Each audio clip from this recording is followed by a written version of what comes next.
What's poppin', y'all? Looks like we're getting some exciting new Drake news from Akademiks, which is not even coming from Drake. It's coming from people within the industry that he has contacts with. So I'll play you guys the first clip right now about what this is about. Yo, I ain't even gonna lie to you. There's hella niggas in the Universal. Again, I'm not hearing this from Lucian, but a lot of niggas saying, yo, Drake is about to be on the biggest humbling period of his life. And I said, what does that mean? They said, well, let him drop. Fuck the party shit. Let him just drop alone. We're going to show him what we were doing for him on a label level, what we were doing for him on a playlist level, radio level, and all the bells and whistles. Because he's going to see. And I ain't gonna lie, I looked at it, I'm like,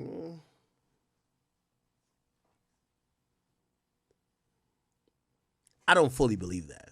But I ain't gonna lie to you. I'm here to tell y'all, this ain't got nothing to do with Drake. So in case y'all try to source me.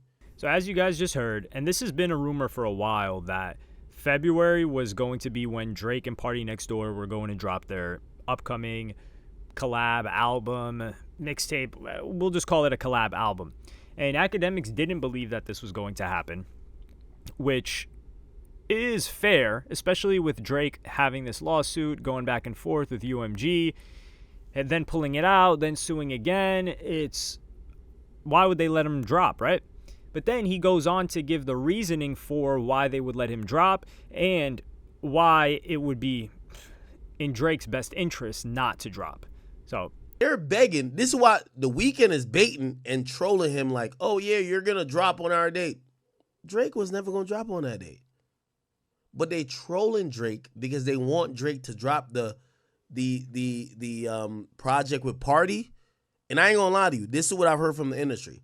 They think Drake and Party gonna do like 170, 180, and they're gonna clown him out. They're gonna laugh at him. You know why?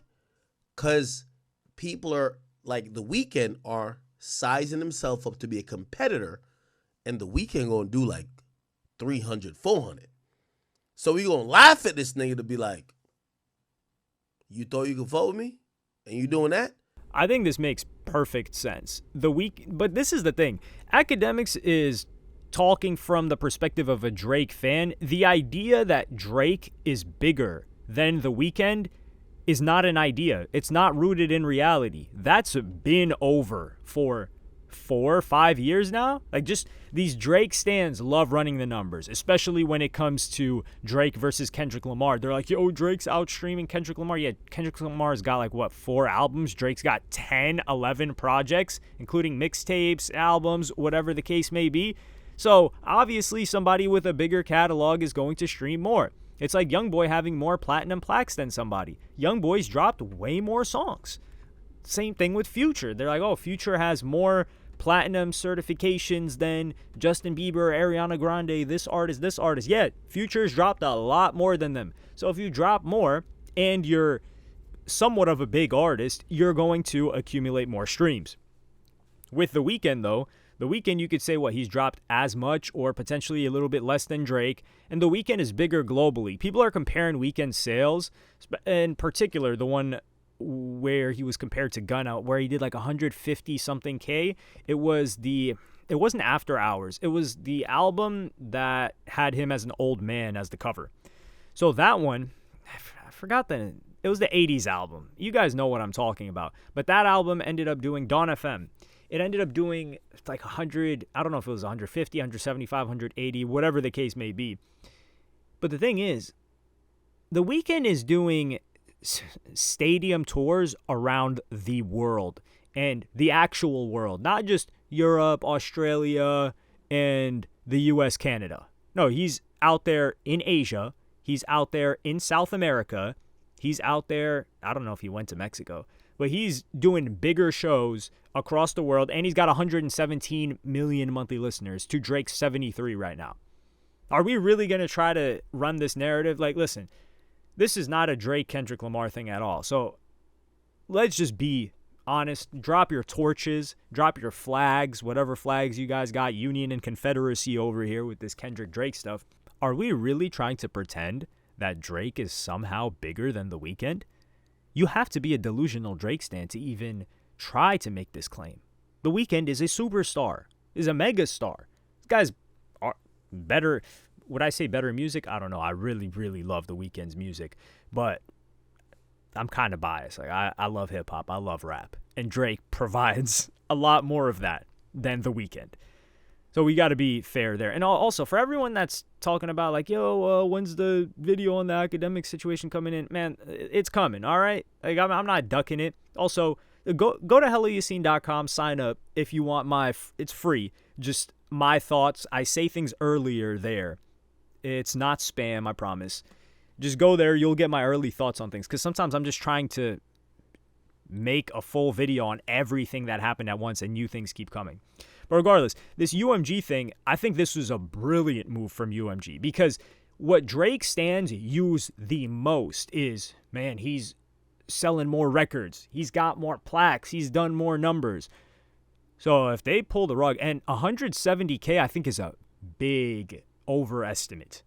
If Drake gets no support from major labels, from whatever playlisting they were giving him, all the bells and whistles, and it's with Party Next Door, we always have to keep in mind that collab projects usually sell less than the artist's individual album. In almost every case. For example, the Drake and Lil Baby album, I forgot what that was called, Heroes and Villains. No, that was Metro Boomin. The Voice and the Hero or something like that. That album sold less than their solo albums. So they always sell less. I think that Drake did 200-something K with the Dance album. That was supported by the label to a relative degree. I think this would do less than that. I'm guessing if Drake drops with Party Next Door and gets no support, my estimate for sales will be 100K. 100 to 120. Because you guys got to run the numbers here, man. 100 to 120K first week is like 150 million streams on the project. You know how many streams that is to generate in just a week in the US? Not Canadian streams, not UK streams. They're not going to generate that much. And Party's not bringing too much to the table in terms of commercial viability because Party's attached to Drake commercially, not artist-wise. He's an incredible artist in his own right. But his numbers aren't crazy like that. It's not like a Future and a Drake, right? Where there's going to be a significant boost because a lot of Future fans that may not listen to too much Drake will tune into it. It's not the case with Party Next Door. So my estimate for this is 100 to 120 if it actually ends up dropping. Akademiks is funny. In this clip, he talks about Drake being his man. That is not your man's. That is not your boy. He's probably laughing if he ever hears that. What the hell? Your man's never even kicked it with you in public. Your man's never said anything positive about you in public. I don't know. But that's a delusion for another day.